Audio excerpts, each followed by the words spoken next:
如果女生问你一个月工资多少，你该怎么回呢？哎，你一个月挣多少呀？不到3000。10万。如果说少了，大部分女生并不会感谢你的诚实与谦虚，反而他们会给你下定义，否认你的潜力。如果说多了，你又很可能慢慢的成为他们的人形提款机。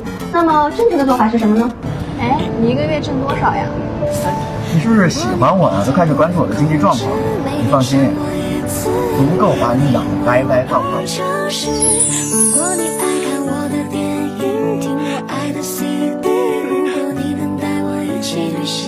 女生总给你发哈哈哈，怎么回复？哈哈哈！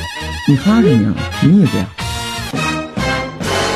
你这样傻乎乎的直接追问，女生不仅没办法接话，还会觉得你是个没情调的直男。正确示范。哈哈哈！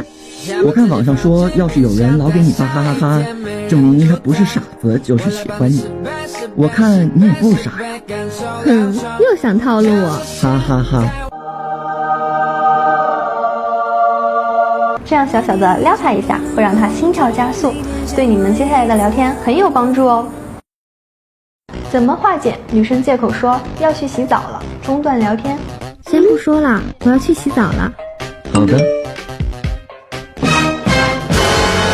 先不说了，我要去洗澡了。先去洗吧，洗完之后我要跟你说件事儿。你这样调动一下她的情绪，引起她的好奇心，女生洗完澡肯定会主动问你什么事啊，趁机你再撩她一番。至于怎么撩，赶紧关注我学啊。约会时怎样亲到小姐姐？果儿，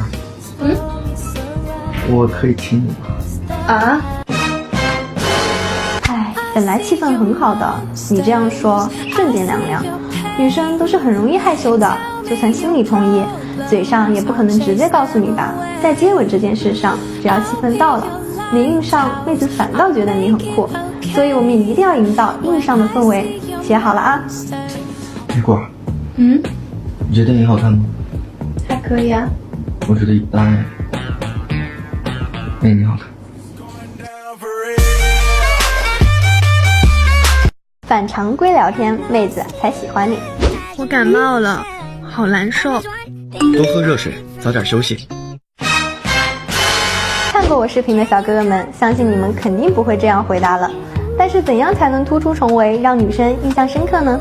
我感冒了，好难受。你这种人好讨厌啊！啊？都不会照顾自己，你要是不行的话，我来。这样先易懂不懂？你先否定他一下，再去表达你想照顾他，撩他一下。这时候你的态度反差会让他产生强烈的情绪波动，还愁他记不住你。